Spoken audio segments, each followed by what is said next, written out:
حاجیات اس کے معنی کیا ہے؟ حاجیات کسے، حاجیات کا مقصد کیا ہے؟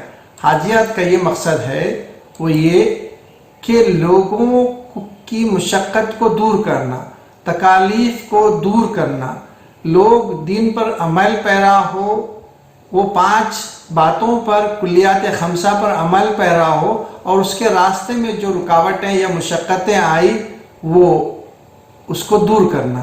اللہ تعالیٰ قرآن میں فرماتے ہیں یرید اللہ ان یخفف عنکم وخلق الانسان ضعیفا، اللہ چاہتا ہے کہ تم سے بوجھ ہلکا کرے، انسان کمزور پیدا کیا گیا ہے۔ یہ سورہ نساء کی آیت ہے کہ اللہ تعالیٰ تم سے بوجھ اتارنا چاہتا ہے، ہلکا کرنا چاہتا ہے۔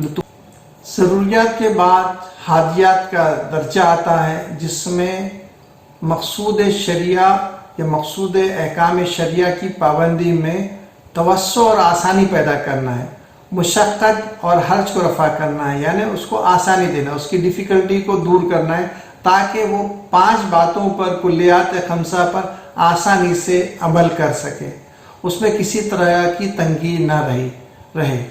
یہ بات کہ حاجیات کا تعلق معاملات میں بھی آتا ہے، جنایات میں بھی آتا ہے، عادات میں بھی آتا ہے۔ اب مثال کے طور پر عبادات کے تعلق سے بات آتی ہے تو اس میں طہارت ہے، تو طہارت میں رخصتوں کی بات آتی ہے کہ آدمی اگر کسی جگہ پر پانی نہیں پاتا ہے اور اسے وضو کی حاجت ہے یا جو ہے غسل کی حاجت ہے تو اسے تیمم کی اجازت دی گئی ہے، سفر میں ہے تو اسے نماز کی قصر کرنے کی اجازت دی گئی ہے، سفر کی حالت میں ہے، بیماری کی حالت میں ہے تو روزے بعد میں رکھنے کی اجازت ہے، اور یہ رخصتیں ہیں۔ اب جیسے شکار کے تعلق سے بھی اسے اجازت دی گئی ہے کہ سجائے ہوئے جانور، ٹرینڈ اینیملز، جس میں کتا بھی ہو سکتا ہے، باز بھی ہو سکتا ہے، اس کا کیا ہوا شکار جو ہے وہ کھا سکتے ہیں، اس سے جو ہے استعمال کر سکتے ہیں۔ اس کے علاوہ پاکیزہ اشیاء سے فائدہ اٹھانا ہے جو حلال ہے، مشروبات ہیں جو حلال ہے، چاہے لباس ہو، مکان ہو، سواری ہو، ایسی دوسری اشیاء جس سے کہ وہ فائدہ اٹھا سکتا ہے۔ اب اگر آدمی تکلیف میں پڑ جائے، اس کی جان پہ باری آ جائے، بھوکا رہنے لگے، تو ایسی حالت میں جان بچانے کے لیے اس کو جو ہے حرام کھانے کی اجازت بھی دی گئی ہے۔ اسی طریقے سے معاملات میں یا لین دین میں بھی جو ہے ظاہر سی بات ہے، اسلام میں یہ ہے کہ کوئی بھی چیز یا کوئی بھی شے اسی وقت بیچی جاتی ہے کہ جب وہ سامنے موجود ہو، اور جو چیز سامنے نہ ہو تو اس کا بیچنا حرام ہے۔ لیکن سلم اسلام میں ایک پروڈکٹ ہے، سلم جسے کہتے ہیں کہ مطلب یہ ہوتا ہے کہ کاریگر جو ہے وہ چیز بنا کے لا کے دیتا ہے، اس کے مطلب اسپیسیفیکیشنز ہوتے ہیں کہ اس طرح کی چیز ہوگی، ایسے ہوگی، اور پھر وہ اس کو، لیکن پہلے پیسے دیے جاتے ہیں، چیز بعد میں آتی ہے تو چیز تو سامنے حاضر نہیں ہوتی ہے، تو وہ تو تجارت ایسی کی گئی ہے کہ چیز موجود نہیں ہے، سودا کیا گیا۔ اسی طریقے سے مساقات ہے، مساقات سے مراد یہ ہوتا ہے پانی، یعنی جھاڑوں کو، پھلدار جھاڑوں کو پانی دینا، اور سال یا 2 سال کے بعد جو ہے اس کے وہ پھل آتے ہیں، تو وہ کانٹریکٹ ایک طرح کا ہوتا ہے۔ تو ظاہر سی بات ہے، کھیت تو ابھی، باغ تو ابھی حوالے کر دیا جا رہا ہے، لیکن اس کے پیسے اور فصل بعد میں آئے گی۔ تو اسلام میں یعنی یہ حاجیات کے تحت یہ اجازت دی جاتی ہے، اور اس کو یہ ہے۔ اسی طریقے سے خون بہا لینے کا، دید کا حکم ہے کہ کسی نے کسی کا خون کر دیا ہے، اب اگر وہ لینے والا اگر راضی ہے خون بہا پہ تو خون بہا کا ہوتا ہے۔ اسی طریقے سے گراہک کے ساتھ اگر دھوکہ بازی ہو گئی ہے تو اس کے مال کی بھرپائی یا اس کے قیمت کی بھرپائی جو ہے وہ دی جانی چاہیے، یہ اسی حاجیات کے تحت آتی ہے۔ اور اس کا سارا منبع ضروریات کا ہو یا حاجیات کا ہو، اس کا منبع جو ہے وہ قرآن اور سنت ہے، یہیں سے ہوتا ہے۔ اور صرف حاجیات کا مقصد یہی ہے کہ لوگوں سے تکالیف کو دور کرنا تاکہ وہ آسانی سے، مشقت کو دور کرنا تاکہ وہ آسانی سے دین پر عمل پیرا ہوں، آسانی پر دین پر عمل کر سکتے ہیں۔ حاجیات کا مقصد اور اس کا ٹارگیٹ یہی ہے، ہدف یہی ہے۔ حضرت معاذ بن جبل رضی اللہ تعالیٰ عنہ جب یمن کا سفر کر رہے تھے تو اللہ کے رسول صلی اللہ علیہ وسلم نے ہدایت دی ان کو، کہا دیکھو جا رہے ہو آسانی پیدا کرو، یسر سختی نہ کرو، ولا تعسروا، اور بشروا لوگوں کو خوشخبری سناؤ، اور متنفر نہ کرو۔ یہ مسند احمد، بخاری، مسلم، ترمذی میں روایت کی گئی ہے، اور اس کے راوی حضرت انس بن مالک رضی اللہ تعالی عنہ۔ قرآن میں دوسری جگہ اللہ تعالیٰ فرماتے ہیں یرید اللہ بکم الیسر ولا یرید بکم العسر، اللہ تمہارے ساتھ آسانی چاہتا ہے اور وہ تمہارے ساتھ سختی نہیں چاہتا۔ دوسری جگہ سورہ حج میں اللہ تعالیٰ فرماتا ہے هو اجتباکم وما جعل علیکم فی الدین من حرج، اس نے تمہیں چن لیا ہے دین کے معاملے پہ، اور دین کے معاملے میں کوئی تنگی نہیں رکھی ہے، مطلب آسانیاں فراہم کی ہے۔ اللہ چاہتا ہے کہ آسانیاں فراہم کرے اور تاکہ تمہاری زندگی مشقت والی نہ ہو۔ اب ایک مثال میں آپ کے سامنے دیتا ہوں۔ بہت پہلے تاریخ میں یہ تھا کہ جب کرنسی کا نظام نہیں تھا تو اس وقت کیا تھا کہ لوگ بارٹر سسٹم کرتے تھے۔ بارٹر سسٹم یہ ہوتا ہے کہ ایک آدمی بکریاں لائے گا، وہ دوسرے کو دے گا، تو اس کو اگر اناج چاہیے تو پھر وہ اناج لے لے گا جس سے، اور جس کو جو ہے کپڑا چاہیے تو وہ کچھ اور دے گا۔ تو ادلا بدلی جسے کہتے ہیں اس طریقے سے چلتا تھا۔ زندگی کتنی مشقت سے تھی، کتنی تکلیف دہ ہوتی۔ اگر آج اس زمانے میں ایسا ہو تو کیا ہوگا؟ لیکن اسلام نے اس زمانے میں کرنسی سسٹم انٹروڈیوس کیا، اور کرنسی سسٹم ہی نہیں، اس کو تنظیم دی، اس کو آرگنائز کیا، اس کو مینیج کیا۔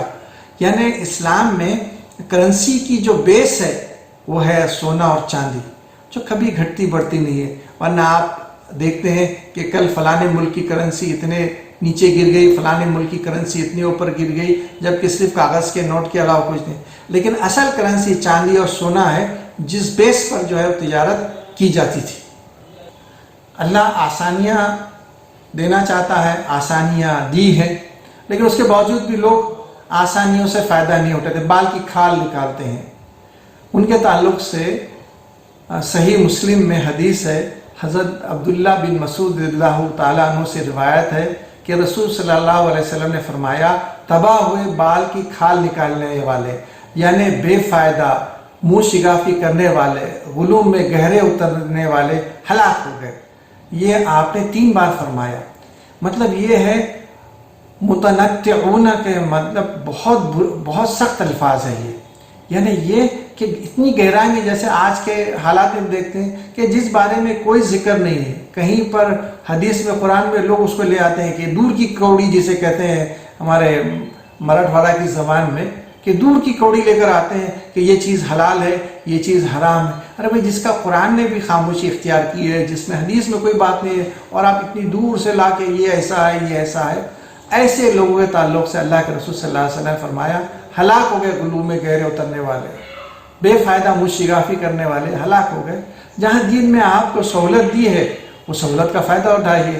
آج بھی حال یہ ہے کہ بعض لوگ حج پہ جاتے ہیں اور حج پہ مینا میں اور مزدلفہ میں، عرفات میں، وہاں پر آپ کو نماز ظہر اور عصر قصر اور جمع یعنی ملا کر قصر کرنے کی جو ہے اجازت دی ہے اور کرنا چاہیے، اور شام میں جو ہے مغرب اور عشاء کو ملا کر جو ہے کرنا چاہیے۔ لوگ نہیں کرتے، کہا نہیں یہ تو نہیں ہو سکتا، یہ تو ایسا ہے، وہ تو ویسا ہے، اور اس طرح کی چیزوں میں پڑ جاتے ہیں۔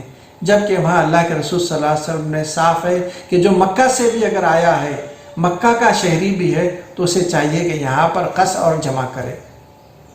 لوگ لیکن بہرحال غلو حد سے زیادہ۔ ایک بار اللہ کے رسول صلی اللہ علیہ وسلم نے مدینہ منورہ میں ظہر و عصر کی نماز کو جمع کر کے قصر کر کے پڑھایا، اور اس وقت نہ کوئی خوف کی کیفیت تھی، نہ صحابہ سفر میں تھے، نہ جنگ کے حالات تھے۔ تو صحابہ نے اللہ کے رسول صلی اللہ علیہ وسلم سے پوچھا آپ نے ایسے کیوں کیا؟ تو فرمایا کہ امت میں سے کسی کو کوئی مشقت نہ ہو، اس لیے اللہ کے رسول صلی اللہ علیہ وسلم نے اس طریقے سے نماز پڑھی۔ اللہ کے رسول صلی اللہ علیہ وسلم نے ظہر کے ساتھ عصر ملا کے پڑھی ہے۔ لوگوں کو ایسا نہیں کرنا چاہیے کہ ظہر کو جو ہے وہ مغرب کے ساتھ ملا رہے ہیں یا عشاء کے ساتھ ملا رہے ہیں، یہ کھلواڑ ہوگا۔ عمان کا واقعہ میں سناؤں آپ کو، بڑا پیارا واقعہ ہے۔ وہاں کے مفتی آج بھی باحیات ہے، اللہ زندگی دے۔ وہ جو ہیں محمد احمد خلیلی جو ہیں، وہ ابھی بھی وہاں کے منسٹر بھی ہیں اوقاف کے، اور وہ مفتی بھی رہے، مفتی عام ہے وہ۔ تو وہ ان کے پاس ایک آدمی نے سوال کیا سفر کے پاس میں کہ میں جو ہے ٹیکسی چلاتا ہوں اور دن بھر جو ہے 400-600 کلومیٹر سفر کرتا ہوں، کیا میں روزے مؤخر کر سکتا ہوں، یا جو ہے کیا میں جو ہے نماز قصر کر سکتا ہوں؟ تو انہوں نے کہا کہ تم نے ٹھیک ہے کلومیٹر کے معاملے میں 600-500 کلومیٹر کا سفر تو کیا ہے، لیکن تم نے شہر نہیں چھوڑا، اسی شہر میں موجود ہے، تو تم پہ یہ چیز یعنی اس کا فائدہ آپ نہیں اٹھا سکتے، آپ کو روزے پورے رکھنے ہوں گے، نمازیں بھی پوری پڑھنی ہوگی۔ اس کے 2 حصے کیے گئے، یہ 8A ختم ہوتا ہے، اس کے بعد کا حصہ 8B ہے۔ وآخر دعوانا ان الحمد للہ رب العالمین۔